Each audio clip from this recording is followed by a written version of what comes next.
I'm Miss Angie, and welcome to my Stayin' Home with Still Lifes lesson. First, we're going to start off with a fun warm-up game. I've asked my friend Miss Jamie to put some objects in this bag. I have no idea what she's put in there, but I'm going to take one out without looking at it, and I'm going to do a little guessing game with it. Now, if you're following along at home, have someone else in your home do this part for you. You don't want to know what the objects are, and you want to be able to reach in, close your eyes. I'm going to hold it behind my back so that I can't see it while I'm examining it. So let me pick out one of these objects. Let's see, a variety of things. All right, I think I've got one. Closing my eyes so I can't see it. I'm going to put it behind my back. And I'm just going to notice all the edges of this object. I'm just going to kind of describe it to you. Some parts have a texture.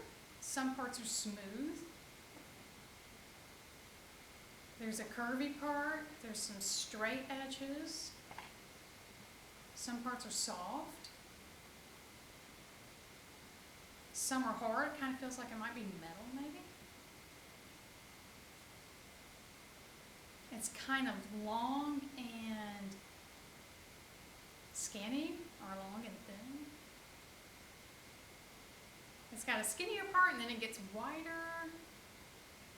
I'm just going to take a stab at guessing at what it is. I'm going to say it's a stapler. It's a stapler! Oh gosh, I get a gold star. What I did there was just really kind of focused on what I was feeling. Not really worrying about what it was, but just feeling all around it, taking in the edges, the shape of it, the texture. It's a really good segue for what we're about to do next.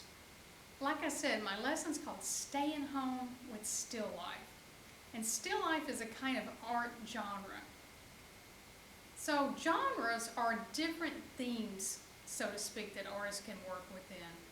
So if I were to do a drawing of you, for example, what would we call that? What kind of genre would that be?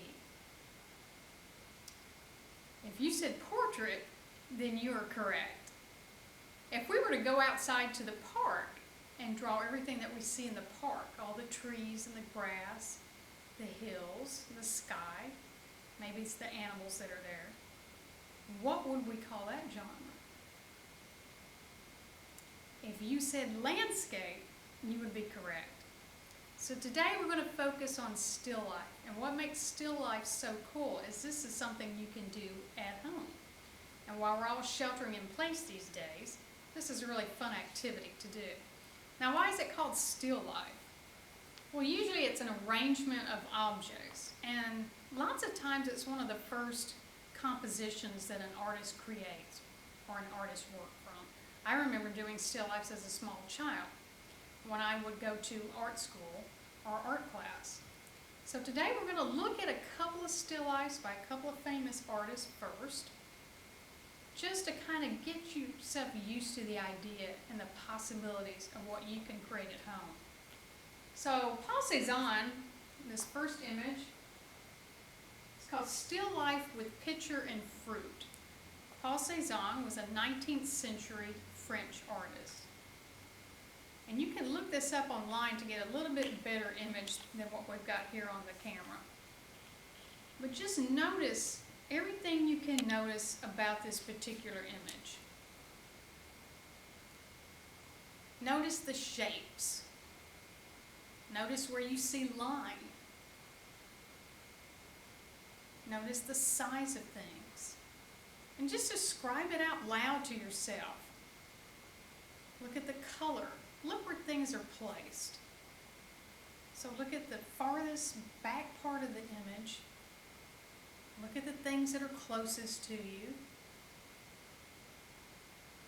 Look at what's in between the background and the foreground, the things that are closest to you. Look at the color.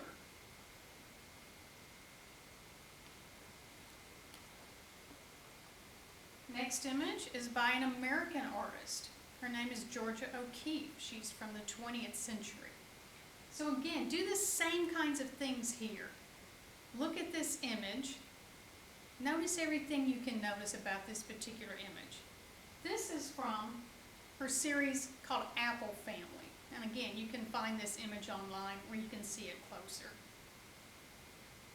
Another interesting thing to do is to look at the two images side by side. Do a comparison contrast between these two different artists and their styles. Really take into account the compositions and the decisions the artist made and their viewpoint.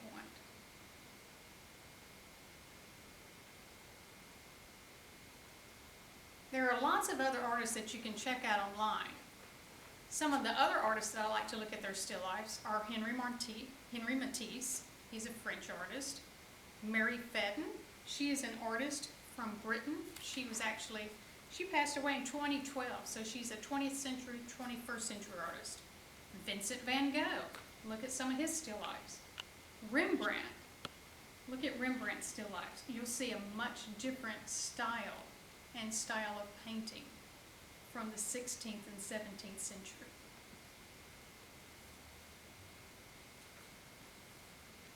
So once you do a little bit of exploration online, then let's talk about creating a still life.